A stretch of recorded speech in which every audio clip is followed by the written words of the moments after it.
Saudara, Iran membalas serangan Amerika Serikat dengan membombardir pangkalan militer Amerika Serikat di Doha, Qatar.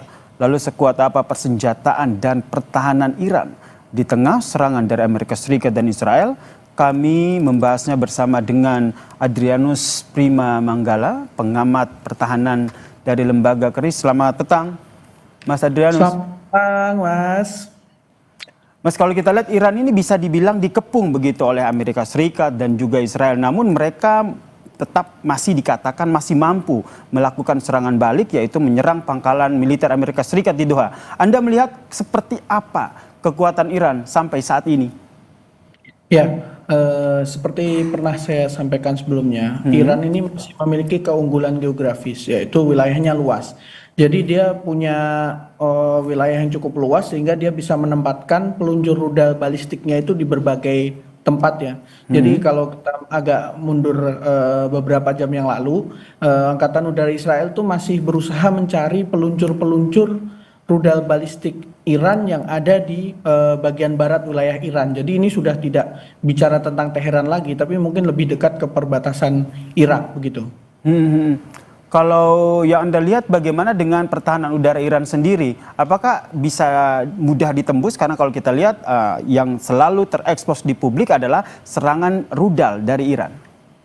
Ya, kalau saya boleh berpendapat, ini masih banyak hal yang belum kita lihat dari Angkatan Bersenjata Iran, yaitu yang pertama kemampuan rudal anti udaranya dia. Dan yang kedua juga Angkatan Udara Iran sendiri. Kita sih belum melihat dari kemarin ya. Mereka nampak entah masih wait and see atau masih menyimpan kekuatan itu untuk hal yang lain. Kalau saya masih meyakini bahwa kekuatan Iran itu belum habis gitu.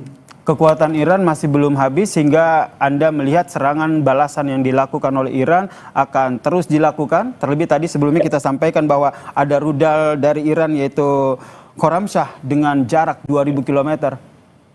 Ya, betul sekali.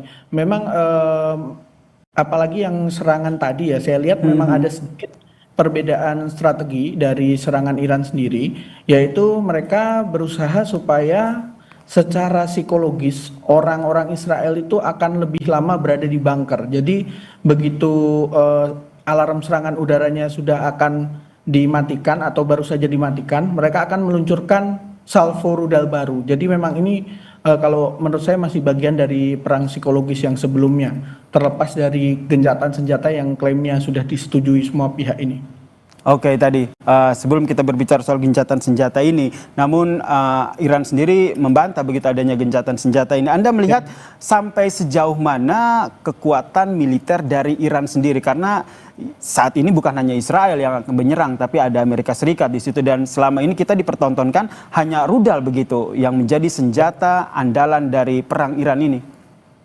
Ya, kalau saya lihat juga serangan ke pangkalan di Qatar itu ya, itu ada beberapa analis dan beberapa sumber menyimpulkan sepertinya memang sudah ada notifikasi ke pemerintah Qatar karena pangkalan yang diserang itu selain menjadi pangkalan yang disewa oleh Amerika Serikat, itu juga menjadi pangkalan utama angkatan bersenjata Qatar. Jadi mungkin mereka masih menghindar untuk membawa konflik ini ke skala yang lebih besar. Mungkin itu salah satu alasan juga kenapa kita belum lihat misalnya aset Iran itu di laut itu banyak gitu, seperti kapal-kapal kecil yang dilengkapi dengan rudal itu belum kelihatan, Angkatan Udara Iran belum kelihatan. Kemudian kita itu masih banyak menjadi perdebatan juga di kalangan analis masalah rudal pertahanan udara dan radar-radarnya Iran ini apakah memang sudah hancur oleh Israel atau masih ada dan disimpan. Ini kita masih melihat bahwa sepertinya Iran juga masih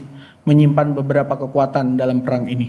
Jadi menurut Anda nafasnya Iran dalam perang ini masih panjang begitu ya, sehingga mereka tidak langsung gencatan senjata namun justru membalas dengan menyerang pangkalan militer Amerika Serikat di Doha, Qatar ya? Iya betul, kalau kita baca tadi beritanya itu sebenarnya kan diklaim ada gencatan senjata yang berupa Iran akan menghentikan serangan dalam waktu yang disepakati, kemudian dalam 12 jam setelah itu Israel akan menghentikan serangan. Tapi nyatanya setelah waktu yang disepakati ternyata Iran masih mengirimkan serangan rudal balistik.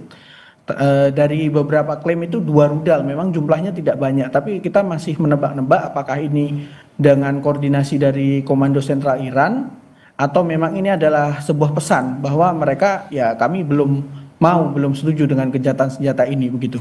Jika Anda membacanya ini sebuah pesan Iran belum mau untuk gencatan senjata, kini sekarang kita lihat bagaimana dengan kekuatan militer Amerika Serikat, terutama di Timur Tengah. Anda biasanya kalau sudah ada serangan dari Iran akan dibalas lagi dengan serangan baik dari Israel dengan Amerika Serikat. Anda membacanya serangan balasan ini akan seperti apa, baik dari Israel maupun Amerika Serikat?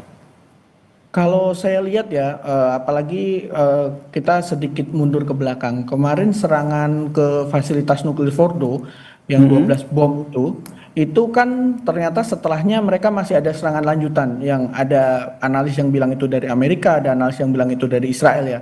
Jadi kalau saya lihat memang kemungkinan besar Israel dan Amerika itu akan mengutamakan serangan udara karena memang saat ini secara de facto mereka memiliki keunggulan ya. Tapi keunggulan di air superiority ini bukan berarti bahwa mereka unggul secara sepenuhnya dalam perang karena memang dari awal terjadi perbedaan strategi. Apalagi nanti kalau sudah dilaksanakan pemblokiran Selat Hormuz itu akan menjadi hal yang lebih luas lagi.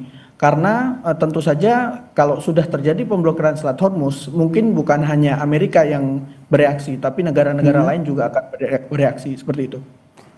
Langkah itu kemungkinan besar akan diambil oleh Iran memblokir Selat Hormuz ini. Apakah langsung diambil atau ini menjadi salah satu langkah terakhir yang nantinya diambil oleh Iran dalam perang ini?